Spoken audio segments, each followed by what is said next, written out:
Prime time വിശദമായ റിപ്പോർട്ടുകളിലേക്ക് കടക്കുകയാണ്. എല്ലാ പ്രേക്ഷകർക്കും സ്വാഗതം. ഇന്നത്തെ വാർത്താ ദിനത്തിൽ പുറത്തു വന്ന വളരെ പ്രധാനപ്പെട്ട വാർത്തകൾ, നാളെ നമ്മൾ അറിഞ്ഞിരിക്കേണ്ട കാര്യങ്ങൾ, പ്രതീക്ഷിക്കുന്ന വാർത്തകളൊക്കെ ഇനിയുള്ള 1 മണിക്കൂർ സമയം പ്രേക്ഷകർക്ക് മുമ്പിലേക്ക് എത്തും. നിർണായക പ്രഖ്യാപനത്തിനായി പി വി അൻവറിന്റെ വാർത്താ സമ്മേളനം നാളെയാണ്.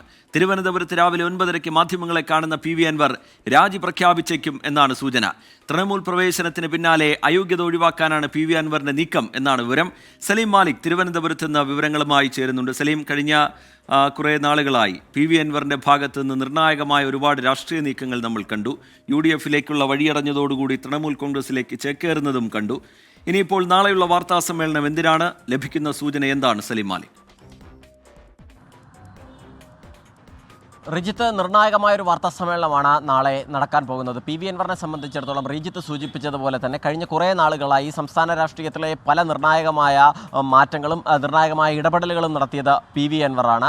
പല രാഷ്ട്രീയ നാടകങ്ങളും നമ്മൾ അതിനിടയിൽ കണ്ടു. അതിൻ്റെ ഏറ്റവും അവസാനത്തെ എപ്പിസോഡായി നാളെ പി വി അൻവറിൻ്റെ ഒരു വാർത്താ സമ്മേളനം വരുന്നു. സമൂഹ മാധ്യമങ്ങളിലൂടെയാണ് നിർണായകമായ ഒരു കാര്യം പറയാനായി തിരുവനന്തപുരത്ത് വെച്ച് രാവിലെ 9:30 മാധ്യമങ്ങളെ കാണും എന്നൊരു പ്രഖ്യാപനം പി വി അൻവർ നടത്തിയത്. അത് MLA സ്ഥാനം രാജിവെക്കുന്നതുമായി ബന്ധപ്പെട്ടാണ് എന്നുള്ളതാണ് നമുക്ക് ലഭിക്കുന്ന സൂചന. അതിൻ്റെ പ്രധാനപ്പെട്ട കാരണം തൃണമൂൽ കോൺഗ്രസിൽ അംഗത്വം എടുത്തതിന് തൊട്ടു പിന്നാലെ തന്നെ അയോഗ്യത ഒഴിവാക്കാൻ വേണ്ടിയുള്ള മുന്നേ കൂട്ടിയുള്ള തീരുമാനമാണ് എന്നാണ് നമ്മൾ മനസ്സിലാക്കുന്നത്. കാരണം നിലവിൽ തൃണമൂൽ കോൺഗ്രസിൽ അംഗത്വം എടുത്തില്ല, പകരം തൃണമൂലുമായി ചേർന്ന് പ്രവർത്തിക്കാൻ തീരുമാനിച്ചു എന്ന് മാത്രമായിരുന്നു പി വി അൻവർ പറഞ്ഞത്. പക്ഷേ പി വി അൻവറെ പ്രതിരോധത്തിലാക്കിക്കൊണ്ട് തൃണമൂൽ കോൺഗ്രസിൻ്റെ തന്നെ ഔദ്യോഗിക ട്വിറ്റർ അക്കൗണ്ടുകളിൽ ഉൾപ്പെടെ ഈ പി വി അൻവറിനെ സ്വാഗതം ചെയ്തുകൊണ്ടുള്ള പോസ്റ്റുകൾ പ്രത്യക്ഷപ്പെട്ടതോടുകൂടി പി വി അൻവർ പ്രതിരോധത്തിലായി. സ്വാഭാവികമായും ഒരു സ്വതന്ത്ര MLA എന്ന നിലയ്ക്ക് അടുത്ത 1.5 വർഷം കൂടി പി വി അൻവറിന് MLA സ്ഥാനത്ത് തുടരാമായിരുന്നു. പക്ഷേ മറ്റൊരു പാർട്ടിയിൽ അംഗത്വം എടുത്തതോടുകൂടി അതിനുള്ള വഴി അടഞ്ഞു. സ്വാഭാവികമായി സ്പീക്കർക്ക് സ്വമേധയായോ അതല്ലെങ്കിൽ മറ്റേതെങ്കിലും രാഷ്ട്രീയ പാർട്ടിക്കോ പരാതി നൽകിയാൽ പി വി അൻവറിന് MLA സ്ഥാനം രാജിവെക്കേണ്ടി വരും എന്ന് മാത്രമല്ല,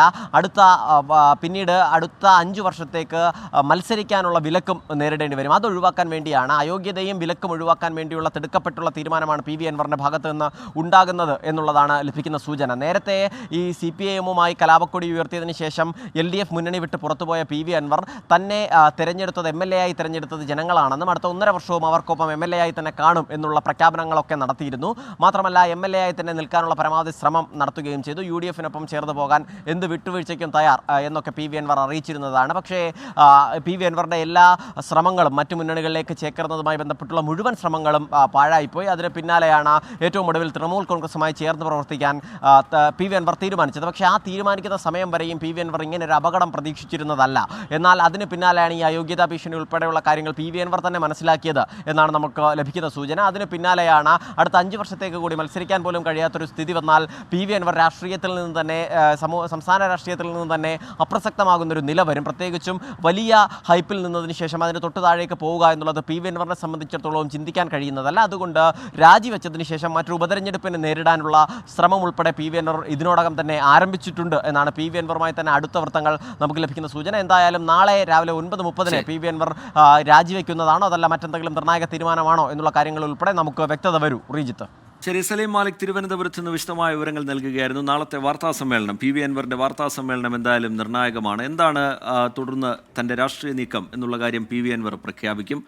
സലീം മാലിക് സൂചിപ്പിച്ചതുപോലെ അയോഗ്യതയുടെ വാൾ അൻവറിന് മുന്നിലുണ്ട്. അതുകൊണ്ട് രാജിയിലേക്കാണോ കാര്യങ്ങൾ പോകുന്നത് എന്ന തരത്തിലുള്ള വിവരങ്ങൾ പുറത്തു വരുന്നുണ്ട്. അൻവറുമായി ബന്ധപ്പെട്ട കേന്ദ്രങ്ങളിൽ അതുമായി ബന്ധപ്പെട്ട ചർച്ചകൾ നടക്കുന്നു. എന്തായാലും നാളത്തെ വാർത്താ സമ്മേളനം അത് രാഷ്ട്രീയ കേരളം ഉറ്റുനോക്കുകയാണ്. പ്രതിപക്ഷ നേതാവ് VD സതീശനും CPIM സംസ്ഥാന സെക്രട്ടറി MV ഗോവിന്ദനും നാളെ വയനാട്ടിൽ ആത്മഹത്യ ചെയ്ത DCC ട്രഷറർ NM വിജയന്റെ കുടുംബത്തെ സന്ദർശിക്കും. NM വിജയന്റെ കുടുംബത്തെ കോൺഗ്രസ് നേതാക്കൾ സന്ദർശിച്ചില്ല എന്ന പരാതിക്കിടെയാണ് MV ഗോവിന്ദന്റെ സന്ദർശനം എന്നത് പ്രത്യേകതയാണ്. സുർജിത്ത് അയ്യപ്പത്ത്, ഈ വാർത്തയുടെ വിശദാംശങ്ങളിലേക്ക് നമുക്ക് വരാം. സുർജിത്ത് വിവരങ്ങളുമായി ചേരുന്നുണ്ട്. സുർജിത്തിലേക്ക് തന്നെയാണ് നമ്മൾ എത്തുന്നത്. അതിനിടയിൽ ഈ കുർബാന തർക്കവുമായി ബന്ധപ്പെട്ട വിഷയത്തിൽ ഇപ്പോൾ ജില്ലാ കളക്ടറുടെ നേതൃത്വത്തിൽ ചർച്ച നടക്കുന്നുണ്ടായിരുന്നു. അതിൻ്റെ എന്തെങ്കിലും തീരുമാനങ്ങൾ ഈ ഘട്ടത്തിൽ വരുന്നുണ്ടോ എന്നുള്ള കാര്യം കൂടി നമുക്ക് പരിശോധിക്കാം. ഇപ്പോൾ സുർജിത്ത് അയ്യപ്പത്തിലേക്ക് എത്തുകയാണ്. സുർജിത്ത്, നാളെ NM വിജയൻ്റെ വീട്ടിലേക്ക് VD സതീശൻ എത്താൻ പോകുന്നു. നേരത്തെ തന്നെ VD സതീശൻ ഈ പരാതിയുമായി ബന്ധപ്പെട്ട് സ്വീകരിച്ച സമീപനത്തിൽ കുടുംബം വിമർശനമുയർത്തിയത് നമ്മൾ കണ്ടതാണ്. അതിനിടയിൽ ഈ വിഷയം വലിയ ഒരു രാഷ്ട്രീയ വിഷയമാക്കി ഏറ്റെടുത്തുകൊണ്ട് CPIM പ്രതിഷേധവുമായി മുന്നോട്ട് പോകുന്നതിനിടയിൽ MV ഗോവിന്ദൻ കൂടി അവിടേക്ക് എത്തുന്നുണ്ട് എന്നുള്ളത് വളരെ പ്രധാനപ്പെട്ടതാണ്. എന്താണ് ലഭ്യമാകുന്ന വിവരങ്ങൾ സുർജിത്ത് അയ്യപ്പത്ത്? റിജിത്ത്, നാളെ 2 പരിപാടികളാണ് നടക്കുന്നത്. വി ഡി സതീശൻ എത്തുന്നത് INTUC-യുടെ ഒരു പ്രതിഷേധ പരിപാടിയിൽ പങ്കെടുക്കുന്നതിന്റെ ഭാഗമായാണ് എത്തുന്നത്. ആ പരിപാടി നടക്കുന്നത് കൽപ്പറ്റയിലാണ്. ഇതിനുശേഷം ഈ ഇദ്ദേഹത്തിന്റെ NM വിജയന്റെ വീട് സന്ദർശിക്കും എന്നുള്ള തരത്തിലുള്ള വിവരമാണ് നമുക്ക് ലഭ്യമാവുന്നത്. ഇതിൽ പ്രധാനപ്പെട്ട കാര്യം ഈ NM വിജയൻ എഴുതിയ കത്തുകളുമായി ഈ നേരിട്ട് മകൻ വിജേഷ് ഇദ്ദേഹത്തെ കണ്ടതാണ്. വി ഡി സതീശൻ ആ ഘട്ടത്തിൽ അദ്ദേഹം കാണിച്ച സമീപനത്തിനെതിരെ കുടുംബം നേരത്തെ രംഗത്തെത്തിയതുമാണ്. അതിനുശേഷം പരസ്യ പ്രതികരണം തന്നെ ഈ കുടുംബം ഈ വിഷയത്തിൽ ഉന്നയിക്കുകയുണ്ടായി. വി ഡി സതീശനും ഇവരെ കുടുംബത്തെ അവഹേളിക്കുന്ന വിധത്തിലുള്ള സമീപനമാണ് സ്വീകരിച്ചത്. പലപ്പോഴും CPM-ന്റെയും BJP-യുടെയും കയ്യാളുകളാണ് എന്നുള്ള രീതിയിലൊക്കെ അദ്ദേഹത്തിന്റെ ഭാഗത്തുനിന്ന് പ്രതികരണം വന്നിരുന്നു. മാത്രമല്ല ഇവർ ഈ കത്തുമായി ബന്ധപ്പെട്ട കാര്യങ്ങൾ വിവാദവുമായി ബന്ധപ്പെട്ട് അദ്ദേഹത്തിന്റെ പ്രതികരണം വന്നിരുന്നു.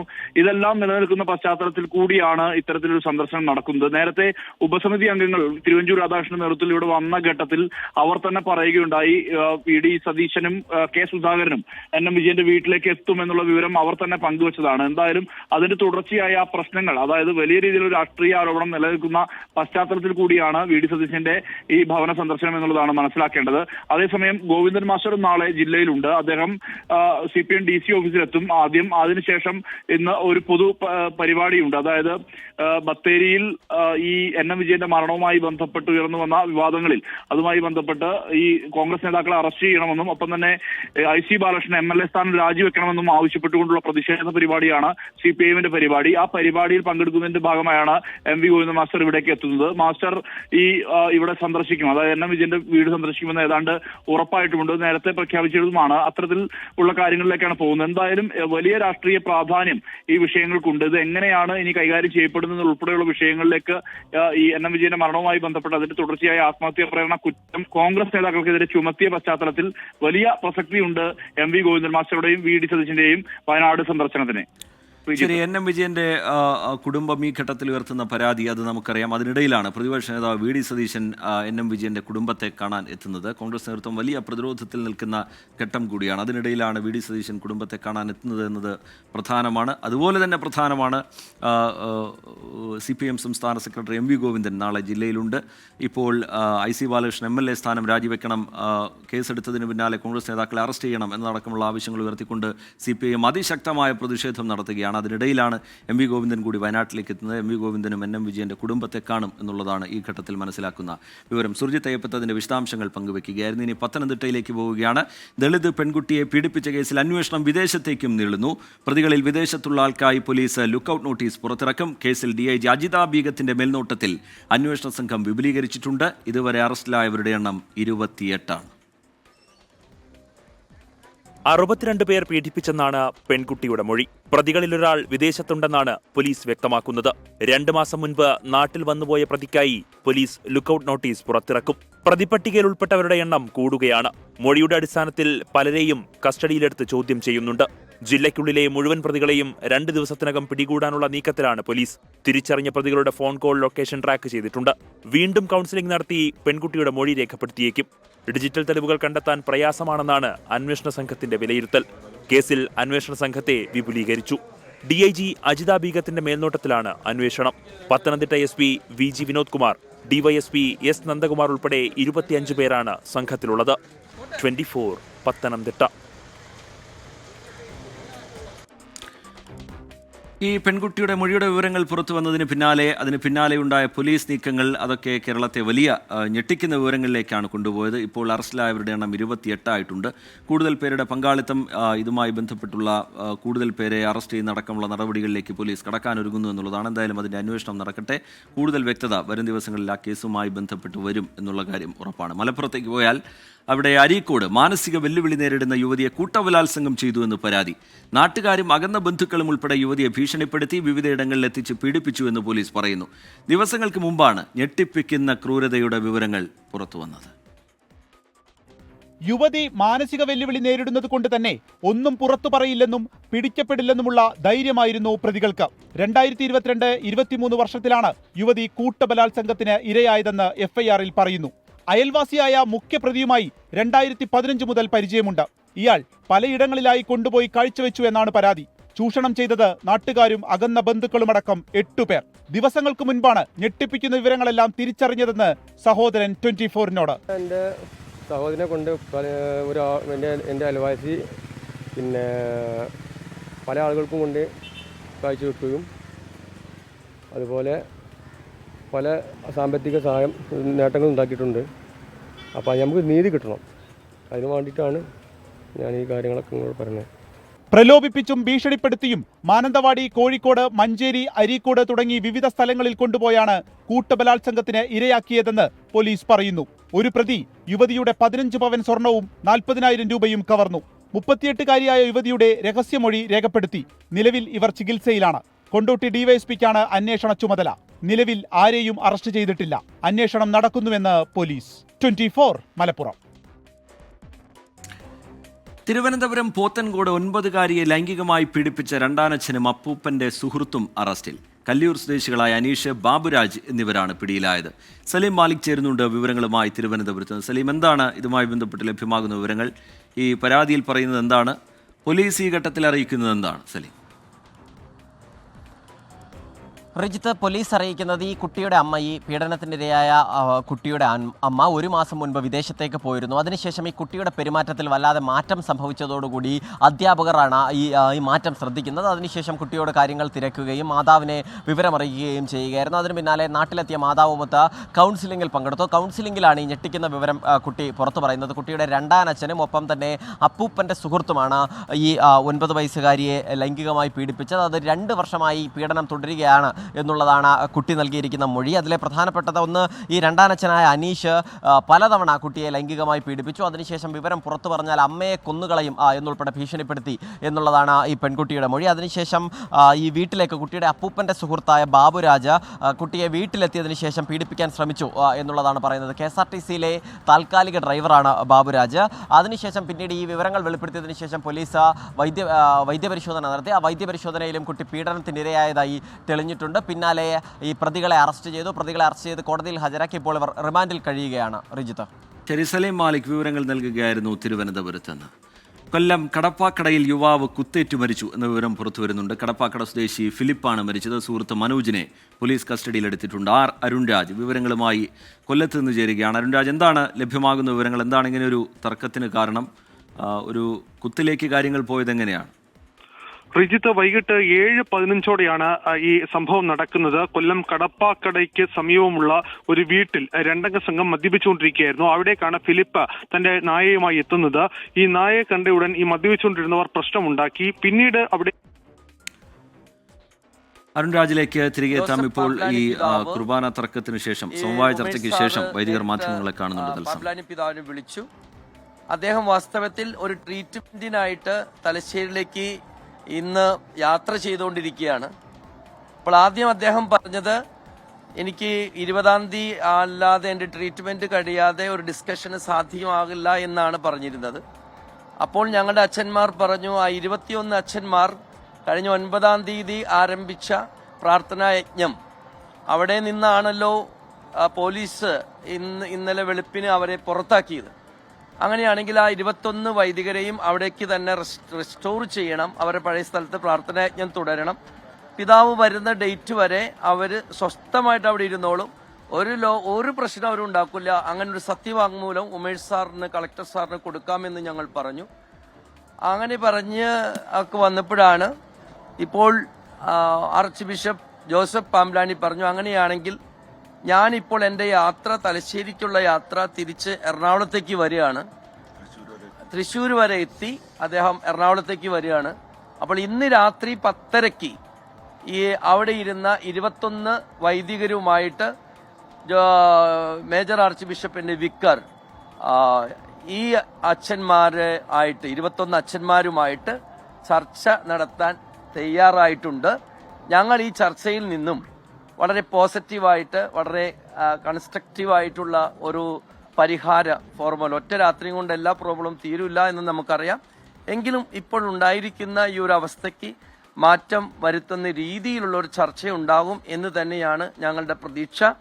അങ്ങനെ ഒരു ഉറപ്പ് കളക്ടർ സാറിന്റെ മുൻപിൽ വെച്ച് മാർ ജോസഫ് പാംബ്ലാനി ഞങ്ങൾക്ക് നൽകിയിട്ടുണ്ട്. ഞങ്ങളും അദ്ദേഹത്തിനോട് പറഞ്ഞു, കൺസ്ട്രക്റ്റീവായിട്ടൊരു ചർച്ച നടത്താം. അപ്പോൾ ഇതാണ് ഇപ്പോൾ ഉണ്ടായിരിക്കുന്ന ഒരു ഡെവലപ്മെൻറ്റ്. ഇത് വളരെ ഹോപ്പ്ഫുള്ളായിട്ട് മാറും. ഇപ്പോഴത്തെ ഈ ഒരു ടെൻസ്ഡ് സിറ്റുവേഷനിൽ നിന്ന് ഒരു പരിഹാരം അല്ലെങ്കിൽ കുറച്ചും കൂടി നല്ല രീതിയിലേക്ക് സമാധാനപരമായിട്ടുള്ള അന്തരീക്ഷത്തിലേക്ക് പോകും. കാരണം ഇത്രയും നാൾ ഞങ്ങൾ എന്തുകൊണ്ടാണ് ഞങ്ങളുടെ ഈ വൈദികർ ഇങ്ങനെ ഒരു സംരംഭം അല്ലെങ്കിൽ ഒരു പ്രതിഷേധം നടത്തിയെന്ന് ചോദിച്ചാൽ, മുൻപുണ്ടായിരുന്ന former apostolic administrator Bosco Puthur ഞങ്ങളെ ആരെയും കാണാൻ തയ്യാറായിരുന്നില്ല, ചർച്ചയ്ക്ക് തയ്യാറായിരുന്നില്ല. മേജർ ആർച്ച് ബിഷപ്പും ഞങ്ങളെ ഇതുവരെ ചർച്ചയ്ക്ക് വിളിച്ചിട്ടില്ല. അപ്പോൾ ഈ അച്ഛന്മാർ നടത്തിയ ഈ ഒരു പ്രതിഷേധ സമരം, അവർ അനുഭവിച്ച സഹനം, അതിന്റെ ഒരു ഫലമാണ് അറ്റ്ലീസ്റ്റ് ഈ പ്രശ്നങ്ങൾ സംസാരിക്കാനെങ്കിലും അത് ശ്രവിക്കാനായിട്ട് ഇപ്പോഴത്തെ മെത്രാപ്പൊലീത്ത ജോസഫ് പാംബ്ലാനി പിതാവ് തയ്യാറായത്. അത് തീർച്ചയായിട്ടും ഞങ്ങളുടെ 21 വൈദികർ ഈ കഴിഞ്ഞ ദിവസം അല്ലെങ്കിൽ ഇന്നലെ വെളുപ്പിന് അനുഭവിച്ച സഹനത്തിന്റെ ഫലമാണ്. ഞങ്ങളുടെ ഫാദർ ജോയ്സ് കൈതക്കോട്ടിൽ അച്ഛൻ അനുഷ്ഠിച്ച നിരാഹാര സമരത്തിന്റെ ഫലമാണ്. അറ്റ്ലീസ്റ്റ് ഒരു ചർച്ച, ഏത് പ്രശ്നവും ചർച്ചയിലൂടെ മാത്രമേ പരിഹരിക്കാൻ പറ്റുള്ളൂ. അങ്ങനെ ഒരു ചർച്ചയ്ക്ക് ജോസഫ് പാംബ്ലാനി പിതാവ് തയ്യാറായിട്ടുണ്ടെന്നുള്ളത് ഞങ്ങളേറെ സന്തോഷത്തോടെ എല്ലാവരെയും അറിയിക്കും. സഭാ ചട്ടക്കൂടിൽ മാത്രം 21 വൈദികർ, കൂരിയ മെമ്പേഴ്സ് ആരും ആ ചർച്ചയിൽ ഉണ്ടാവില്ല. 21 വൈദികരും ആർച്ച് ബിഷപ്പ് ജോസഫ് പാംബ്ലാനിയും മാത്രം. അതൊന്നും നമ്മളിപ്പോ ഡിസ്കസ് ചെയ്യുന്നില്ല. Let there be A discussion. അല്ല, അത് നമുക്കറിയാലോ, വിഷയങ്ങൾ ഇന്ന് ഈ ദിവസങ്ങളിലൊക്കെ നിങ്ങൾ കേൾക്കുന്നുണ്ട്. അപ്പോൾ ആദ്യം ആ ഡിസ്കഷൻ നടത്തട്ടെ. ഡിസ്കഷൻ നടത്തുമ്പോഴാണല്ലോ ഈ അച്ഛന്മാർ അനുഭവിച്ച പീഡനങ്ങളും അവരെല്ലാ കാര്യങ്ങളും പറയേണ്ടത് വരുമല്ലോ. അപ്പൊ നമ്മളൊക്കെ കേട്ട് പരിചരിച്ച അല്ലെങ്കിൽ ഈ ദിവസങ്ങളിൽ നമ്മൾ കേട്ട വിഷയങ്ങൾ അതെല്ലാം ചർച്ച ചെയ്യപ്പെടും. എന്ന് വിചാരിച്ച എല്ലാ വിഷയങ്ങളും ഒറ്റ ചർച്ച കൊണ്ട് ഒറ്റ രാത്രി കൊണ്ട് പരിഹരിക്കപ്പെടില്ലല്ലോ. അപ്പോൾ അതെല്ലാം അവിടെ ചർച്ച ചെയ്യപ്പെടും തീർച്ചയായിട്ടും. അല്ല, ചർച്ച ബിഷപ്സ് ഹൗസിന്റെ ഉള്ളിൽ വെച്ചായിരിക്കും. അപ്പോൾ അങ്ങനെ വരുമ്പോൾ ഇപ്പോൾ ബിഷപ്സ് ഹൗസിന്റെ ഉള്ളിൽ 21 വൈദികരെ കൂടാതെ മറ്റ് 28 വൈദികരുണ്ട്. അപ്പൊ ഞങ്ങൾ കളക്ടർ സാറിന് കൊടുത്തിരിക്കുന്ന ഒരു ഉറപ്പ് എന്താണെന്ന് ചോദിച്ചാൽ, ആർച്ച് ബിഷപ്പ് ജോസഫ് പാംബ്ലാനി പിതാവ് 21 വൈദികരുമായി ചർച്ചയ്ക്ക് വരുമ്പോൾ മറ്റ് 28 പേരും അരമനയിൽ നിന്നും അരമന കോമ്പൗണ്ടിൽ നിന്നും പുറത്തേക്ക് വരും. ഞങ്ങൾ അൽമായർ ആരും ആ കോമ്പൗണ്ടിലേക്ക് കടക്കുകയില്ല എന്ന് തന്നെ ഞങ്ങൾ ഉറപ്പ്. 21 വൈദികർ അകത്ത് കയറ്റി ആർച്ച് ബിഷപ്പ് ജോസഫ് പാംബ്ലാനിയുമായിട്ട് ചർച്ച നടത്തും. 10:30 ബാരിക്കേഡുകളൊക്കെ മാറ്റും ആ സമയത്ത് തീർച്ചയായിട്ടും. Okay, thank you. ഛത്തീസ്ഗഡിൽ നിന്ന് പുറത്തുവരുന്ന വിവരം, സൈന്യവുമായുണ്ടായ ഏറ്റുമുട്ടലിൽ 5 മാവോയിസ്റ്റുകളെ വധിച്ചിരിക്കുന്നു എന്നുള്ളതാണ്. മേഖലയിൽ തെരച്ചിൽ തുടരുകയാണ്. ആർ അച്യുതൻ ഏറ്റവും പുതിയ വിവരങ്ങളുമായി നമുക്കൊപ്പം ഡൽഹിയിൽ നിന്ന് ചേരുന്നുണ്ട്. അച്യുതൻ, എന്താണ് വിവരങ്ങൾ? ഏത് മേഖലയിലാണ് ഏറ്റുമുട്ടൽ ഉണ്ടായിരിക്കുന്നത്? വിവരങ്ങൾ എന്താണ്? പുതിയ വിവരങ്ങൾ എന്താണ് അച്യുതൻ? റിജിത്ത്, ഇന്ന് രാവിലെയോട് കൂടിയാണ് ബിജാപൂർ ജില്ലയിലെ നാഷണൽ പാർക്കിനോട് ചേർന്ന വനമേഖലയിൽ ഈ മാവോയിസ്റ്റുകളുടെ സാന്നിധ്യം സുരക്ഷാ സേന തിരിച്ചറിയുകയും ഇതുമായി ബന്ധപ്പെട്ട ഒരു തെരച്ചിൽ സുരക്ഷാ സേന നടത്തിയിരുന്നു. ഈ തെരച്ചിലിനിടയിലാണ് സുരക്ഷാ സേനയ്ക്ക് നേരെ വെടിവയ്പുണ്ടായത്. അതിനെ തുടർന്ന് സുരക്ഷാ സേനയും ഇതുമായി ബന്ധപ്പെട്ട സൈനിക നടപടി സ്വീകരിക്കുകയുണ്ടായി. ഇതുവരെ 5 മാവോയിസ്റ്റുകളെ വധിച്ചതായാണ് ലഭിക്കുന്ന വിവരങ്ങൾ. ഇവരിൽ നിന്ന് മാരകായുധങ്ങൾ, SLR പോലുള്ള റൈഫിളുകൾ, അതുപോലെ തന്നെ സ്ഫോടക വസ്തുക്കളടക്കം ഇവരിൽ നിന്നും കണ്ടെത്തിയിട്ടുണ്ട്. മേഖലയിൽ ഇപ്പോഴും തെരച്ചിൽ തുടരുകയാണ്. ഇന്ന് രാവിലെയാണ് ഈ ബിജാപൂർ ജില്ലയിലെ വനമേഖലയിൽ ഇത്തരമൊരു ഏറ്റുമുട്ടൽ ആരംഭിച്ചത്. ശരി, ആർ അച്യുതൻ വിവരങ്ങൾ നൽകുകയായിരുന്നു ഡൽഹിയിൽ നിന്ന്. തിരുവനന്തപുരം മുതലപ്പുഴയിൽ വീണ്ടും മത്സ്യബന്ധന വള്ളം മറിഞ്ഞു. വള്ളത്തിലുണ്ടായിരുന്ന 4 തൊഴിലാളികളെ രക്ഷപ്പെടുത്തിയിട്ടുണ്ട്. സലീം മാലിക് വിവരങ്ങളുമായി ചേരുകയാണ് തിരുവനന്തപുരത്ത് നിന്ന്. സലീം, ഈ തുടർച്ചയായി ഇത്തരത്തിൽ അവിടെ മുതലപ്പുഴ ഒരു അപകടപ്പുഴയായി നിൽക്കുന്ന സാഹചര്യമുണ്ട്. വീണ്ടും ഇപ്പോൾ അപകടമുണ്ടായിരിക്കുന്നു. എന്താണ് സംഭവിച്ചത്? 4 തൊഴിലാളികളെ രക്ഷപ്പെടുത്തി എന്നുള്ള വിവരം പുറത്തു വരുന്നത്. എന്താണ് വിവരങ്ങൾ സലീം? റിജിത്ത് സൂചിപ്പിച്ചതുപോലെ തന്നെ മുതലപ്പൊഴി ഒരു അപകടപ്പൊഴിയാണ്. അത് കുറേ നാളുകളായി തന്നെ അപകടം സ്ഥിരമായി ഈ മേഖലയിൽ കഴിഞ്ഞ കുറച്ച് ദിവസങ്ങളായെങ്കിലും ഒരു ആശ്വാസമുണ്ടായിരുന്നു. പക്ഷേ വളരെ ചെറിയൊരു ഇടവേളയ്ക്ക് ശേഷം വീണ്ടും മുതലപ്പൊഴിയിൽ മത്സ്യബന്ധന വള്ളം മറിഞ്ഞ വാർത്തയാണ് ഇപ്പോൾ പുറത്തു വരുന്നത്. അല്പസമയം മുൻപ് ഇന്ന് 8:15 കൂടിയാണ് ഈ അപകടം ഉണ്ടായത് എന്നുള്ളതാണ് നമ്മൾ മനസ്സിലാക്കുന്നത്. മുതലപ്പൊഴി സ്വദേശിയായ കിരണിൻ്റെ ഉടമസ്ഥതയിലുള്ള വള്ളമാണ് മത്സ്യബന്ധനത്തിന് പോകുന്നതിനിടെ മറിഞ്ഞത്. ഈ മത്സ്യബന്ധനത്തിന് പുറപ്പെട്ട് അല്പദൂരം മാത്രം പോയപ്പോഴാണ് ഈ സ്ഥിരം അപകടമുണ്ടാകുന്ന മേഖലയിൽ വെച്ച് ഈ വള്ളം മറിയുന്നത്. വള്ളം മറിഞ്ഞ് 4 തൊഴിലാളികൾ വെള്ളത്തിലേക്ക് പോവുകയായിരുന്നു. അതിന് തൊട്ടു പിന്നാലെ തന്നെ ബാക്കിയുണ്ടായിരുന്ന അതേ വള്ളത്തിലുണ്ടായിരുന്ന മറ്റ് മത്സ്യത്തൊഴിലാളികളാണ് ഉടൻ തന്നെ വെള്ളത്തിലേക്കെടുത്ത് ചാടി ഇവരെ രക്ഷപ്പെടുത്തിയത്. അതിനുശേഷം മറ്റുള്ളവരും നീന്തി രക്ഷപ്പെടുകയായിരുന്നു. വലിയൊരു അപകടമാണ് ഈ ഭാഗത്ത് നിന്ന് ഒഴിവായത്. ആർക്കും പരുക്കേറ്റിട്ടില്ല എന്ന പ്രദേശവാസികൾ തന്നെ സ്ഥിരീകരിച്ചിട്ടുണ്ട്. പക്ഷേ ഇടവേളയ്ക്ക് ശേഷം വീണ്ടും മുതലപ്പൊഴിയിൽ അപകടമുണ്ടാകുന്നു, വള്ളം മറിയുന്നു എന്നുള്ളതൊരു ആശങ്കപ്പെടുത്തുന്ന വാർത്തയുമാണ്. റിജിത്ത്. ശരി, സലീം മാലിക് വിവരങ്ങൾ നൽകുകയായിരുന്നു തിരുവനന്തപുരത്ത് നിന്ന്. സുൽത്താൻ ബത്തേരിയിൽ വീട് കത്തിനശിച്ചു. ചീരാൽ കൊഴുവണ ആലിങ്കൽ ജോർജിന്റെ വീടാണ് പൂർണ്ണമായും കത്തിനശിച്ചത്. ആളപായമില്ല. സുർജിത്ത് അയ്യപ്പത്ത് ചേരുന്നുണ്ട് വിവരങ്ങളുമായി. അതിൻ്റെ ദൃശ്യങ്ങൾ നമുക്ക് കാണാം. വീട് പൂർണ്ണമായി കത്തിനശിക്കുന്ന നിലയിലേക്ക് കാര്യങ്ങൾ പോയിട്ടുണ്ട് എന്നാണ് ആ ദൃശ്യങ്ങളിൽ നിന്ന് മനസ്സിലാവുന്നത്. സുർജിത്ത് അയ്യപ്പത്ത് ചേരുന്നുണ്ട് വിവരങ്ങളുമായി. സുർജിത്ത്, എന്താണ് സംഭവിച്ചത്? എന്താണ് ഈ തീപിടുത്തത്തിന് കാരണമെന്നാണ് മനസ്സിലാക്കുന്നത്? സുർജിത്ത്.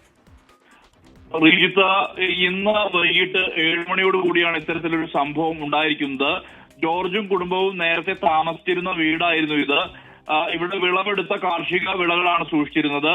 തീപിടുത്തത്തിൽ ഇവ പൂർണ്ണമായും നശിക്കുന്ന നിലയാണ് ഉണ്ടായിട്ടുള്ളത്. 25 ലക്ഷത്തോളം രൂപയുടെ നഷ്ടമാണ് പ്രാഥമികമായി ഇപ്പോൾ കണക്കാക്കുന്നത്. തീ പടരുന്നത് കണ്ട് ഇവിടെ താമസിച്ചിരുന്ന ജോലിക്കാർ ഓടി രക്ഷപ്പെട്ടതിനാൽ വൻ ദുരന്തമാണ് ഒഴിവായത്. വിവരമറിഞ്ഞ് സുൽത്താൻ ബത്തേരിയിൽ നിന്ന് ഫയർഫോഴ്സ് എത്തിയെങ്കിലും സാങ്കേതിക തകരാറ് മൂലം ആദ്യമെത്തിയ വാഹനത്തിൽ നിന്ന് വെള്ളം പമ്പ് ചെയ്യാൻ സാധിച്ചില്ല. തുടർന്ന് രണ്ടാമത് യൂണിറ്റ് എത്തിയാണ് തീ അണക്കുന്നത്. അപ്പോഴേക്കും വീട് ഏതാണ്ട് പൂർണ്ണമായും കത്തി നശിക്കുന്ന നിലയാണ് ഉണ്ടായിട്ടുള്ളത്. അടുപ്പിൽ നിന്ന് തീ പടർന്നതാണ് എന്നുള്ള സംശയമാണ് ഉള്ളത്. കത്തി നശിച്ച വീടിന് സമീപത്തെ പുതിയ വീട്ടിലാണ് ജോർജും കുടുംബവും ഇപ്പോൾ താമസിക്കുന്നത്. ശരി, സുർജിത്ത് അയ്യപ്പത്ത് വയനാട്ടിൽ നിന്ന് വിവരങ്ങൾ നൽകുകയായിരുന്നു. ആ വീട് പൂർണ്ണമായി കത്തി നശിച്ചിട്ടുണ്ട്. ആളപായമില്ല എന്നുള്ളത് ആശ്വാസകരമായ കാര്യമാണ്. സുർജിത്ത് അതിൻ്റെ വിശദാംശങ്ങൾ പങ്കുവയ്ക്കുകയായിരുന്നു. നടി ഹണി റോസിന്റെ പരാതിക്ക് പിന്നാലെ മുൻകൂർ ജാമ്യാപേക്ഷയുമായി രാഹുൽ ഈശ്വർ ഹൈക്കോടതിയിൽ. പരാതിയിൽ രാഹുൽ ഈശ്വറിനെതിരെ പോലീസ് പ്രാഥമിക അന്വേഷണം ആരംഭിച്ചു. ഹണി റോസിനെ ലൈംഗികമായി അധിക്ഷേപിച്ച കേസിൽ ജയിലിൽ കഴിയുന്ന ബോബി ചെമ്മണ്ണൂരിന്റെ ജാമ്യ ഹർജി ചൊവ്വാഴ്ചയാണ് ഹൈക്കോടതി പരിഗണിക്കുക. ഇന്നലെയാണ് ഹണി റോസ് രാഹുൽ ഈശ്വറിനെതിരെ എറണാകുളം സെൻട്രൽ പോലീസിൽ പരാതി നൽകിയത്. നടിയുടെ വസ്ത്രധാരണത്തിനെതിരായ ചാനൽ ചർച്ചകളിലെ രാഹുൽ ഈശ്വറിന്റെ പരാമർശങ്ങൾക്കെതിരെയാണ് പരാതി. രാഹുലിനെതിരെ കേസെടുക്കണമെന്നാവശ്യപ്പെട്ട് തൃശൂർ സ്വദേശി സലീം കൂടി രംഗത്തെത്തി. 2 പരാതികളിലും പോലീസ് പ്രാഥമിക അന്വേഷണം തുടങ്ങി. കേസിൽ കസ്റ്റഡി ഉണ്ടാകുമെന്ന സൂചന ലഭിച്ചതോടെയാണ് രാഹുൽ ഈശ്വർ ഹൈക്കോടതിയെ സമീപിച്ചത്. ദൃശ്യങ്ങൾ കേന്ദ്രീകരിച്ചാണ് പോലീസ് അന്വേഷണം. രാഹുലിൻ്റേത് അഭിപ്രായ സ്വാതന്ത്ര്യത്തിന്റെ പരിധിയിൽ വരുന്ന പരാമർശമല്ലെന്നാണ് പ്രാഥമിക വിലയിരുത്തൽ. ഹണി റോസിനെ അധിക്ഷേപിച്ച കേസിൽ ജയിലിൽ കഴിയുന്ന വ്യവസായി ബോബി ചെമ്മണ്ണൂരിന്റെ ജാമ്യ ഹർജി ചൊവ്വാഴ്ച ഹൈക്കോടതി പരിഗണിക്കും. ഹണി റോസിനെതിരെ മോശം കമന്റ് ഇട്ടു എന്ന കേസിൽ കൂടുതൽ പ്രതികളെ പിടികൂടാൻ പോലീസിനായിട്ടില്ല. വിഷ്ണു സുരേഷ്, 24, കൊച്ചി. നാടിനെ ഭീതിയിലാക്കിയ കടുവയെ പിടികൂടാൻ വയനാട് പുൽപ്പള്ളി അമരക്കുനിയിൽ രാപ്പകൽ തെരച്ചിൽ നടക്കുകയാണ്. തെരച്ചിലിനായി കുങ്കിയാനകളായ കോന്നി സുരേന്ദ്രനെയും വിക്രമിനെയും അമരക്കുനിയിൽ എത്തിച്ചിട്ടുണ്ട്. പ്രദേശത്ത് കടുവാ സാന്നിധ്യം ഉറപ്പായതോടെ 3ാമത്തെ കൂടും സ്ഥാപിച്ചിരിക്കുകയാണ്. ഈ റിപ്പോർട്ടിലേക്ക് വരാം. ഇപ്പോൾ സമവായ ചർച്ചയ്ക്ക് ശേഷം ഈ കുർബാന തർക്കവുമായി ബന്ധപ്പെട്ട വൈദികരുടെ പ്രതിഷേധവുമായി ബന്ധപ്പെട്ട വിഷയത്തിൽ സമവായ ചർച്ച നടക്കുന്നുണ്ടായിരുന്നു ജില്ലാ കളക്ടറുടെ നേതൃത്വത്തിൽ. അതിനുശേഷം സംസാരിക്കുകയാണ് ജില്ലാ കളക്ടർ. ഇന്റേണൽ മാറ്ററാണ്, ചർച്ച് ബന്ധപ്പെട്ട ഒരു ഇന്റേണൽ മാറ്ററാണ്. പക്ഷേ സർക്കാരിന്റെ നിലയിൽ ലോ ആൻഡ് ഓർഡർ പാരമൗണ്ട് ആണ്. അത് എങ്ങനെ നമുക്ക് ഉറപ്പുവരുത്താം? പീസ്ഫുള്ളായിട്ട് അവർ തമ്മിലുള്ള പ്രശ്നങ്ങൾ ഏതായാലും അത് സമാധാനപരമായിട്ട് പീസ്ഫുള്ളായിട്ട് സംസാരിച്ച് ചർച്ച ചെയ്ത് അത് എങ്ങനെ ഒരു തീരുമാനം എടുക്കാൻ പറ്റുമെന്ന് അത് ഫെസിലിറ്റേറ്റ് ചെയ്യണമെന്നാണ് ഈ മീറ്റിംഗിൽ നമ്മൾ വിളിച്ചു ചേർത്തത്. ഈ മീറ്റിംഗിൽ 2 കൂട്ടരും പല കാര്യങ്ങൾ ഉന്നയിച്ചു. 21 പ്രീസ്റ്റ് അവിടെ പുറത്ത് അവിടെ ഉള്ള കാര്യങ്ങളെല്ലാം ഉന്നയിച്ചു. ഇത് ബന്ധപ്പെട്ട് പുതിയതായിട്ട് എറണാകുളം അങ്കമാലി ആർച്ച് ഡയസിസിൽ മേജർ ആർച്ച് ബിഷപ്പുടെ വിക്കാറായിട്ട് പുതിയതായിട്ട് അപ്പോയിന്റ് ചെയ്തിട്ടുള്ള ആർച്ച് ബിഷപ്പ് ജോസഫ് പാംപ്ലാനി അവരിന്ന് എത്താൻ പറ്റില്ല. അവർക്ക് ഒരു ട്രീറ്റ്മെൻറ്റ് കാരണം തലശ്ശേരി പോകേണ്ടതുണ്ടായിരുന്നു. അതുകൊണ്ട് അവരുടെ റെപ്രസെൻറ്റേറ്റീവായിട്ട് വിക്കാർ ജനറലാണ് ഇവിടെ മീറ്റിങ്ങിൽ പങ്കെടുത്തത്. സോ ചർച്ചയ്ക്ക് ശേഷം കുറച്ച് കാര്യങ്ങളിൽ ആർച്ച് ബിഷപ്പോട് തന്നെ സംസാരിക്കേണ്ടി വന്നു. ബിക്കോസ് തീരുമാനം അവിടെ നിന്ന് ഫോണിൽ ഫോൺ മുഖാന്തരം സംസാരിച്ചു. സോ കുറേ ഇന്റേണൽ മാറ്റേഴ്സ് ആണ് അവർ തമ്മിലുള്ള അഡ്മിനിസ്ട്രേഷൻ റിലേറ്റഡ് ആയിട്ട് ഉള്ള കുറേ ഇന്റേണൽ മാറ്റേഴ്സ് ആണ് അവർക്ക് അടിയന്തരമായിട്ട് ചർച്ച ചെയ്യാനുള്ളത്. നമ്മുടെ ചർച്ചയുടെ അടിസ്ഥാനത്തിൽ arch bishop Joseph Pamplany Thrissur വരെയാണ് എത്തിയിട്ടുള്ളത്.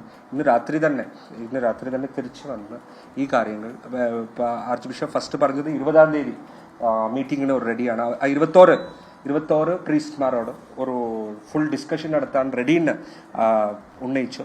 പക്ഷേ അതുവരെ 21 പ്രീസ്റ്റുടെ കാര്യത്തിൽ ഒരു തീരുമാനം ആകാത്തത് കൊണ്ട് പ്രീസ്റ്റ് ഒന്നുകൂടി ആർച്ച് ബിഷപ്പ് ഒന്നുകൂടി ചർച്ചയെല്ലാം ചെയ്തിട്ട് ഞങ്ങൾ തിരിച്ചു വിളിച്ച് ഓക്കെ കളക്ടർ ഞാൻ 10:30 മണിക്ക് നമുക്ക് ബിഷപ്പ് ഹൗസിൽ ആ 21 പ്രീസ്റ്റോട് 1-to-1 ഒരു ഡിസ്കഷൻ നടത്തി വളരെ പോസിറ്റീവായിട്ട്, ബിക്കോസ് ഒരു ഇന്റേണൽ ചർച്ച ബന്ധപ്പെട്ട ഇന്റേണൽ മാറ്ററാണ്, വളരെ പോസിറ്റീവായിട്ട് ചർച്ച ചെയ്ത് എങ്ങനെ എല്ലാ പ്രശ്നങ്ങളും കുറേ പ്രശ്നങ്ങളുണ്ട് അവർക്ക്, അത് പല സോ മെനി മാറ്റേഴ്സ് അദ്ദേഹം അതെല്ലാം ഒരു രാത്രിയിൽ തീർക്കാൻ പറ്റില്ല. പക്ഷേ ഈ ഒരു നല്ല പോസിറ്റീവ് തുടക്കമായിട്ട് ഇന്ന് 10:30 മണി മീറ്റിംഗ് കണ്ട് ഇതോടെ ഈ സമരം അവസാനിപ്പിക്കാനുള്ള മീറ്റിംഗുടെ അടിസ്ഥാനത്തിൽ സമരം ക്ലോസ് ചെയ്യാനുള്ള ഒരു ഡെസിഷനാണ് ഇന്നത്തെ മീറ്റിംഗിൽ ഉണ്ടായിട്ടുള്ളത്. ലെറ്റ് us hope that ഇന്ന് ഈ മീറ്റിംഗ് വളരെ പോസിറ്റീവായിട്ട് നടന്ന് ഒരു തുടക്കം ആയിട്ട് നടന്ന് നമ്മുടെ ലോ ആൻഡ് ഓർഡർ സർക്കാരുടെ സ്റ്റാൻഡ് തുടക്കം മുതൽ ഇതാണ്, ഒരു ലോ ആൻഡ് ഓർഡർ പ്രോബ്ലമും ഇത് ബന്ധപ്പെട്ട് ജനങ്ങളെയോ സൊസൈറ്റിയോ ബുദ്ധിമുട്ടിക്കുന്ന ഒരു ലോ ആൻഡ് ഓർഡറുകൾ ഉണ്ടാകാതിരിക്കുന്നതാണ്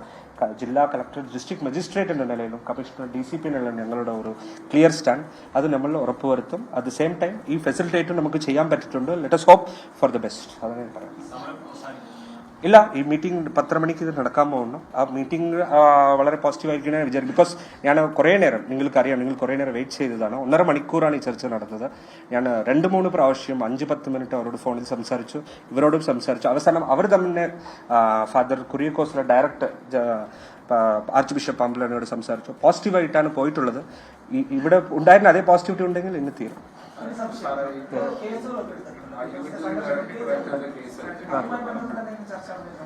അത് ബന്ധപ്പെട്ട് ചർച്ച ഒന്നും നടന്നിട്ടില്ല. അവരുടെ മെയിൻ പ്രശ്നങ്ങളുള്ളത് ഈ അഡ്മിനിസ്ട്രേഷൻ റിലേറ്റഡ് ആയിട്ട് അവർക്ക് ബിഷപ്പ് ഹൗസിൽ കിട്ടിയിട്ടുള്ള അവർ പറയുന്ന അനീതി കാര്യങ്ങൾ, ആ കാര്യങ്ങളാണ് അവർക്ക് ഡിസ്കസ് ചെയ്യാൻ ഉണ്ടായിരുന്നത്. അത് മാത്രമേ ചർച്ച ചെയ്തിട്ടുള്ളൂ.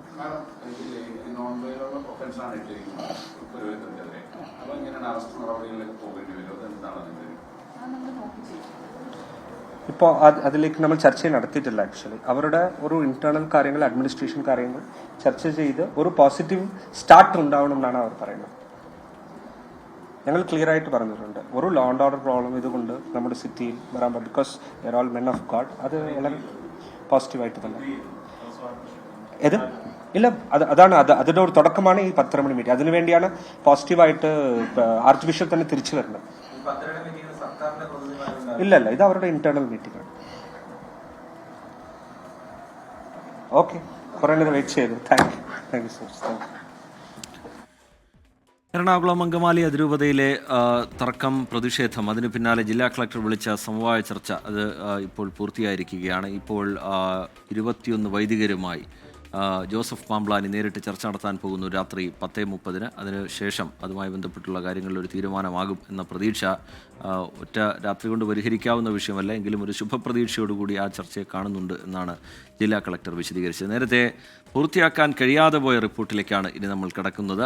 പുൽപ്പള്ളി വലിയ കടുവാപ്പേടിയിലാണുള്ളത്. അവിടെ വനംവകുപ്പ് കൂടുതൽ നടപടികളിലേക്ക് കടക്കുന്നു, നാട്ടുകാരുടെ സഹകരണത്തോടു കൂടി തന്നെ.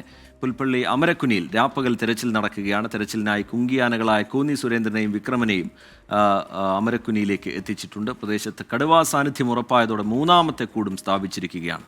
റിപ്പോർട്ട് കാണാം. Chief forest veterinary officer doctor Arun Zachariah ഇന്ന് രാവിലെ എത്തി. വനംവകുപ്പ് ഉദ്യോഗസ്ഥർ 3 സംഘങ്ങളായി തിരിഞ്ഞ് അമരക്കുനി അരിച്ചുപെറുക്കി. കവലയിലെ കാട് പിടിച്ചു കിടക്കുന്ന പറമ്പിൽ കടുവാ സാന്നിധ്യത്തിന്റെ സൂചനകൾ നൽകുന്ന കാഷ്ടം അടക്കമുള്ള അവശിഷ്ടങ്ങൾ കിട്ടി. ഇവിടെ 3ാമത്തെ കൂട് സ്ഥാപിച്ചു. നേരത്തെ 2 ആടുകളെ കൊന്നിട്ട സ്ഥലത്ത് സ്ഥാപിച്ച കൂടുകളും സ്ഥാനം മാറ്റി. ഒപ്പം ക്യാമറ ട്രാപ്പുകളും നിരീക്ഷണ ക്യാമറകളും. വിക്രം, സുരേന്ദ്രൻ തുടങ്ങിയ കുങ്കിയാനകൾ അമരക്കുനിയിലേക്കെത്തി. നാളെ രാവിലെ തെരച്ചിലിന് ഇവയെ ഉപയോഗിക്കും. കുങ്കി പെട്രോളിംഗ് നാളെ ആരംഭിക്കുന്നതാണ്. അതുകൂടാതെ തെർമൽ ഡ്രോൺ ഉപയോഗിച്ചിട്ടുള്ള പരിശോധനയും നമ്മൾ രാത്രികാലത്ത് നടത്തുന്നതാണ്. കുറ്റിക്കാടുകളും കാപ്പിത്തോട്ടങ്ങളും നിറഞ്ഞതാണ് അമരക്കുനി. കടുവ ഇറങ്ങിയതോടെ കാപ്പി പറിക്കുന്നതുൾപ്പെടെയുള്ള ജോലികൾ നിർത്തിവച്ചിരിക്കുകയാണ് നാട്ടുകാർ. വനം വകുപ്പിന്റെ ദൗത്യം വിജയിച്ചാൽ മാത്രമേ ഇവർക്ക് സ്വസ്ഥമായ ജീവിതം വീണ്ടെടുക്കാൻ കഴിയൂ. കടുവ അവസാനം ക്യാമറ ട്രാപ്പിൽ കുടുങ്ങിയത് 2 ദിവസം മുമ്പാണ്. ഇന്ന് നൈറ്റ് പട്രോളിങ്ങും തെർമൽ ഡ്രോൺ നിരീക്ഷണവും തുടരും. 3 കൂടുകളിൽ ഒന്നിൽ കടുവ വീഴുമെന്നാണ് വനം വകുപ്പിന്റെ പ്രതീക്ഷ. ഒപ്പം നാട്ടുകാരുടെയും. അമരക്കുനിയിൽ നിന്ന് സുർജിത് അയ്യപ്പത്ത്, 24. ഇടുക്കി ഉപ്പുകുന്നിലും പാലക്കാട് കല്ലിക്കോടും കാട്ടുപന്നി ആക്രമണം. ഉപ്പുകുന്നിൽ ആക്രമണത്തിൽ ആദിവാസി യുവാവിന് ഗുരുതരമായി പരിക്കേറ്റു. കല്ലിക്കോട് സ്കൂട്ടർ യാത്രക്കാരിയെ കാട്ടുപന്നി ഇടിച്ചു തെറിപ്പിച്ചു. ഇതിനിടെ തൃശൂർ അതിരപ്പള്ളിയിൽ കാട്ടാനയായ കബാലി കാർ ആക്രമിച്ചു. ഇടുക്കി ഉപ്പുകുന്ന് പൊന്തംപ്ലാക്കൽ PR രാജനാണ് കാട്ടുപന്നി ആക്രമണത്തിൽ പരിക്കേറ്റത്. പുലർച്ചെ ശബ്ദം കേട്ട് വീടിന് പുറത്തിറങ്ങിയപ്പോഴായിരുന്നു ആക്രമണം. കൈക്ക് ഗുരുതര പരിക്കേറ്റ രാജനെ തൊടുപുഴയിലെ സ്വകാര്യ ആശുപത്രിയിൽ എത്തിച്ചതിനു ശേഷം കോലഞ്ചേരി മെഡിക്കൽ കോളേജിലേക്ക് മാറ്റി. പാലക്കാട് കല്ലടിക്കോട് ദേശീയപാതയിൽ കാട്ടുപന്നി സ്കൂട്ടർ യാത്രക്കാരിയെ ഇടിച്ചു തെറിപ്പിച്ചു. ദേശീയപാതയിൽ മാപ്പിള സ്കൂളിന് സമീപം ഇന്ന് രാവിലെ 10:45ഓടെയാണ് സംഭവം. സ്കൂട്ടർ യാത്രക്കാരി അത്ഭുതകരമായി രക്ഷപ്പെട്ടു. പ്രദേശത്ത് ഏറെ നേരം കാട്ടുപന്നി ഭീതി പരത്തി. പിന്നീട് കാട്ടുപന്നി എങ്ങോട്ട് പോയെന്ന് വ്യക്തമായില്ല. അതിരപ്പള്ളിയിൽ കൊമ്പൻ കബാലി കാർ ആക്രമിച്ചു. പിറവത്ത് നിന്ന് മലക്കപ്പാറയിലേക്ക് പോവുകയായിരുന്ന വിനോദസഞ്ചാരികളുടെ കാറാണ് ആക്രമിച്ചത്. കാറിന്റെ ബോണറ്റിന് കേടുപാടുകൾ വരുത്തി. വിനോദസഞ്ചാരികൾ പരിക്കേൽക്കാതെ രക്ഷപ്പെട്ടു. 24 ഇടുക്കി. തിരുവനന്തപുരം തമ്പാനൂരിലെ ടൂറിസ്റ്റ് ഹോമിലെ മുറിയിൽ യുവതിയെയും മധ്യവയസ്കനെയും ദുരൂഹ സാഹചര്യത്തിൽ മരിച്ച നിലയിൽ കണ്ടെത്തി. പേയാട് സ്വദേശി ആശയെ കഴുത്തറത്ത നിലയിലും കുമാരൻ എന്നയാളെ തൂങ്ങി മരിച്ച നിലയിലുമാണ് കണ്ടെത്തിയത്. മുറിയിൽ മൽപ്പിടുത്തം നടന്നതിന്റെ ലക്ഷണമുള്ളതായി പോലീസ് പറയുന്നു.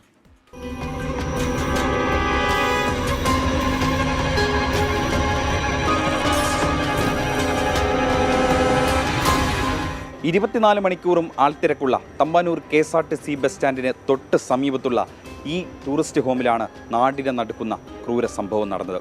മരിച്ചത് പേയാട് സ്വദേശികളായ കുമാരനും ആശയും.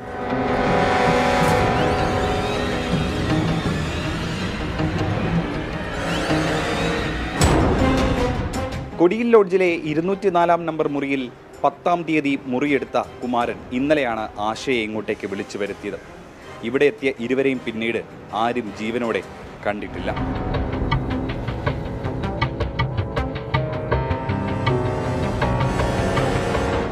ഇന്നലെ രാവിലെ 5:30 വീട് വിട്ടിറങ്ങിയ ആശ 7 മണിയോടെയാണ് ടൂറിസ്റ്റ് ഹോമിൽ എത്തുന്നത്. തിരുവനന്തപുരത്തെ സ്വകാര്യ ചാനലിലെ ജീവനക്കാരനാണ് മരിച്ച കുമാരൻ. രാവിലെ 5 മണിക്ക് ഡ്യൂട്ടിയുണ്ടായിരുന്ന കുമാരനെ സഹപ്രവർത്തകർ ഫോണിൽ ബന്ധപ്പെട്ടെങ്കിലും കിട്ടിയില്ല. ഇതേ ചാനലിലെ സഹപ്രവർത്തകൻ കൂടിയായ ലോഡ്ജ് ഉടമ മുറിയിൽ തട്ടി വിളിച്ചെങ്കിലും അനക്കമുണ്ടായില്ല. ഇതോടെ തമ്പാനൂർ പോലീസിനെ വിവരമറിയിച്ചു. പോലീസ് എത്തി കതക് ചവിട്ടിപ്പൊളിച്ചാണ് അകത്തു കടന്നത്.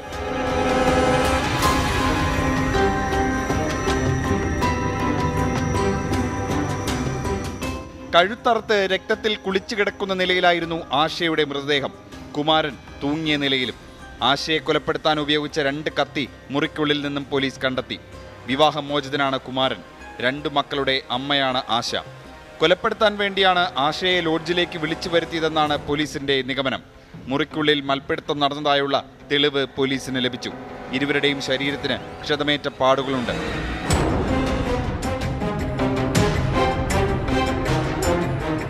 തമ്പാനൂർ SHOയുടെ നേതൃത്വത്തിലാണ് അന്വേഷണം.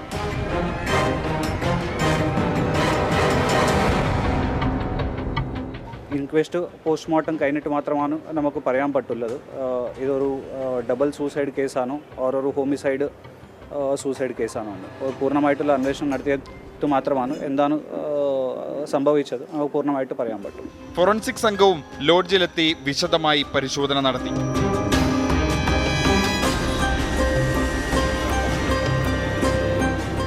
അടുപ്പത്തിലായിരുന്ന ആശയെ കുമാരൻ വിളിച്ചു വരുത്തി കൊലപ്പെടുത്തിയത് പെട്ടെന്നുണ്ടായ പ്രകോപനം കൊണ്ട് മാത്രമാണോ? ഇത്രയും ആൾത്തിരക്കുള്ള ഒരു സ്ഥലത്ത് രാത്രിയിൽ ഒരു കൊലപാതകം നടന്നിട്ട് ആരും ഒന്നും അറിഞ്ഞില്ലേ? ഉത്തരം കിട്ടേണ്ട ചോദ്യങ്ങൾ ഇവയാണ്. തിരുവനന്തപുരത്ത് നിന്നും VS മനീഷിനും രഞ്ജിത്ത് ഫ്രാൻസിസിനുമൊപ്പം അജീഷ് ജയകുമാർ, 24. ഇനി ശബരിമല വിശേഷങ്ങളിലേക്കാണ് ശരണം സന്നിധാനം. സൈക്കിൾ പ്യൂർ അഗർബത്തി ശരണം സന്നിധാനം സമർപ്പിക്കുന്നത് അഗർബത്തി എന്നാൽ സൈക്കിൾ.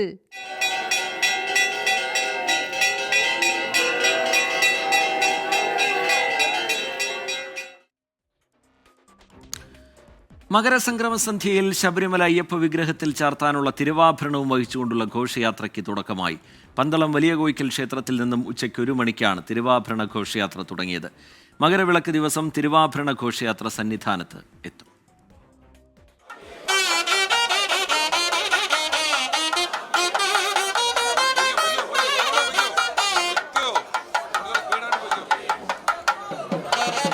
ആചാരപ്പെരുമയിൽ തന്നെയാണ് ഇത്തവണത്തെയും തിരുവാഭരണ ഘോഷയാത്ര. പന്തളം കൊട്ടാരത്തിൽ നിന്നും രാവിലെ തന്നെ തിരുവാഭരണം വലിയ കോയിക്കൽ ക്ഷേത്രത്തിലേക്ക് മാറ്റി. തുടർന്ന് 12 മണിവരെ ഭക്തജനങ്ങൾക്ക് കാണാനുള്ള അവസരമൊരുക്കി. ശേഷം പ്രത്യേക പൂജകൾ. കൃത്യം 1 മണിക്ക് തന്നെ തിരുവാഭരണം വഹിച്ചുകൊണ്ടുള്ള ഘോഷയാത്ര പന്തളത്ത് നിന്നും ശബരിമലയിലേക്ക് പുറപ്പെട്ടു.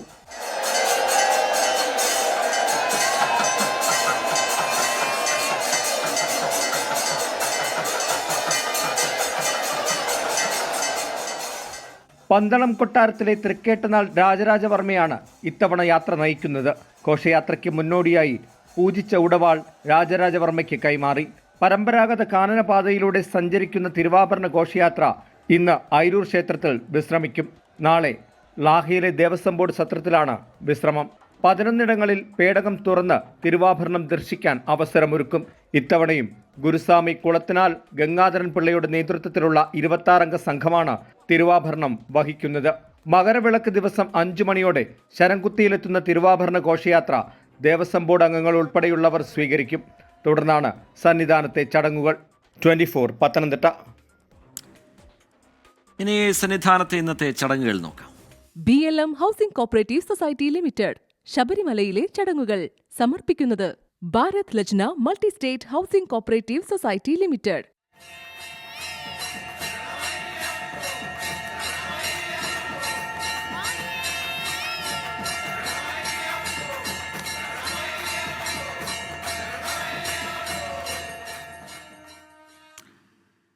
ഇനി പതിവ് സെഗ്മെന്റിലേക്ക് കടക്കാനുള്ള സമയമാണ്. നമ്മൾ ഈ സംസാരിച്ചതിനപ്പുറത്തേക്ക് ചില കാര്യങ്ങൾ കൂടി ഇന്നത്തെ വാർത്താപ്പകലിൽ സംഭവിച്ചിരുന്നു.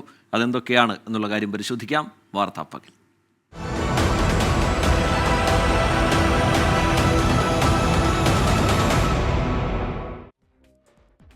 സഭാതർക്കത്തിൽ നിർണായക നീക്കവുമായി സംസ്ഥാന സർക്കാർ. ഓർത്തഡോക്സ് യാക്കോബായ വിശ്വാസികളുടെ കണക്കെടുപ്പ് നടത്തും. ഇടവകകൾ കേന്ദ്രീകരിച്ചുള്ള കണക്കെടുപ്പിന്റെ ചുമതല തദ്ദേശ സ്ഥാപനങ്ങൾക്ക്. KPCC രാഷ്ട്രീയകാര്യ സമിതി മാറ്റിവെച്ചതിൽ AICC നേതൃത്വത്തിന് കടുത്ത അതൃപ്തി. പ്രതിപക്ഷ നേതാവ് ഉൾപ്പെടെ അസൗകര്യം അറിയിച്ചതിനെ തുടർന്നാണ് യോഗം മാറ്റിയതെന്ന് KPCC നേതൃത്വത്തിന്റെ വിശദീകരണം. BJP ജില്ലാ അധ്യക്ഷ തെരഞ്ഞെടുപ്പ് നാളെ. മിക്ക ജില്ലകളിലും കനത്ത മത്സരത്തിന് സാധ്യത. ബൂത്ത് മണ്ഡലം അധ്യക്ഷന്മാരുടെ തെരഞ്ഞെടുപ്പിൽ ഔദ്യോഗിക വിഭാഗത്തിന് മേൽക്കൈ. ഇന്ത്യയുടെ സ്പേസ് ഡോക്കിംഗ് ദൗത്യം വൈകും. പരീക്ഷണാടിസ്ഥാനത്തിൽ ഉപഗ്രഹങ്ങൾ തമ്മിലുള്ള അകലം ഇന്ന് 3 മീറ്റർ വരെയാക്കി. സാഹചര്യങ്ങൾ വിശദമായി വിലയിരുത്തിയ ശേഷം ഡോക്കിംഗ് എന്ന ISRO.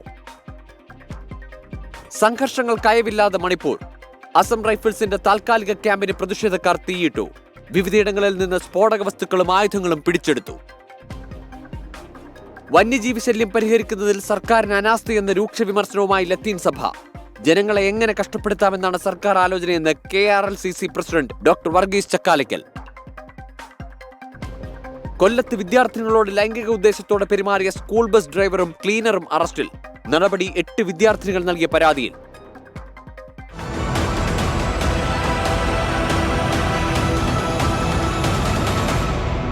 കാണാം വാൽകഷണം.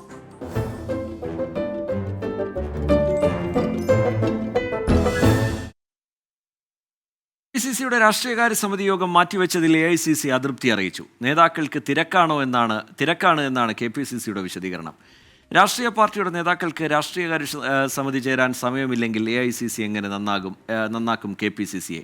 കാണാം M. അഫ്സൽ തയ്യാറാക്കിയ വാൽകഷ്ണം.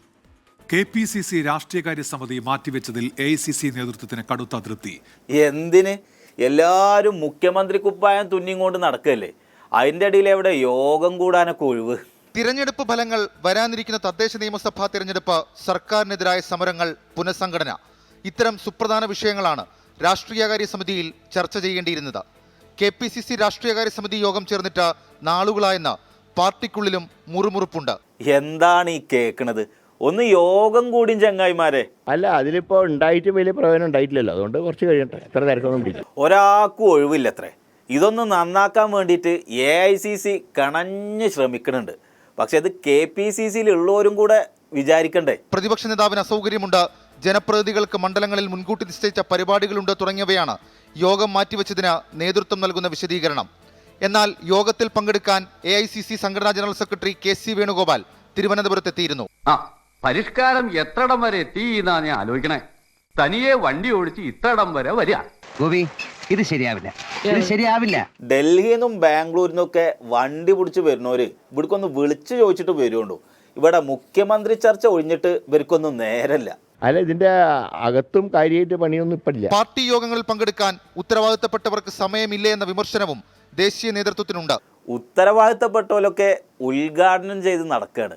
പാർട്ടി പരിപാടിയുടെ ഉദ്ഘാടനം അല്ല കേട്ടോ, ഓരോ സമുദായ സംഘടനകളുടെ ഉദ്ഘാടനത്തിന് നടക്കലാണ് ഇവരുടെയൊക്കെ ഇപ്പത്തെ പണി.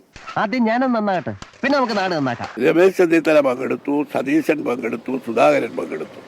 ഇവരെല്ലാം പല സമുദായ സംഘടനകളുടെയും സമ്മേളനങ്ങളിൽ പലപ്പോഴായി പങ്കെടുത്തിട്ടുണ്ട്. ഇനി ഈ പരിപാടിക്കൊന്നും വിളിക്കാത്തവരും നല്ല തിരക്കിലാണ്.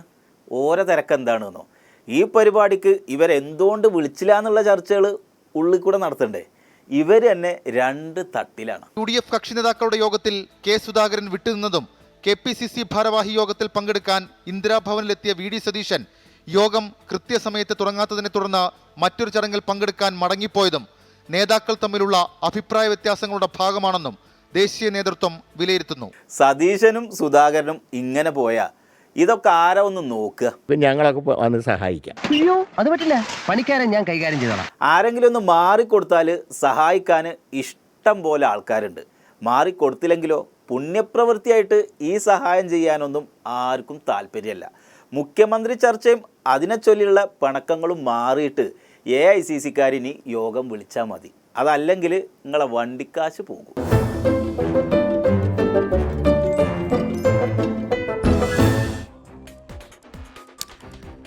ബാലകൃഷ്ണത്തോടെ ഇന്നത്തെ പ്രൈം ടൈമിൻ്റെ സമയം ഇവിടെ പൂർത്തിയാവുകയാണ്. കമൻറ്റ് ബോക്സിൽ ചില പ്രേക്ഷകർ ചോദിച്ചിരുന്നു, ഇന്ന് SKN എവിടെ എന്നുള്ള ചോദ്യം ചോദിച്ചിരുന്നു. അദ്ദേഹം ചില ഔദ്യോഗിക തിരക്കുകളിലാണ്, അതുകൊണ്ടാണ് ഇന്ന് ഈ പരിപാടി ഞാൻ അവതരിപ്പിച്ചത്. നാളെ ഉറപ്പായും ഈ പരിപാടിയിൽ SKN എത്തും എന്നുള്ള കാര്യവും അറിയിച്ചിട്ടുണ്ട്.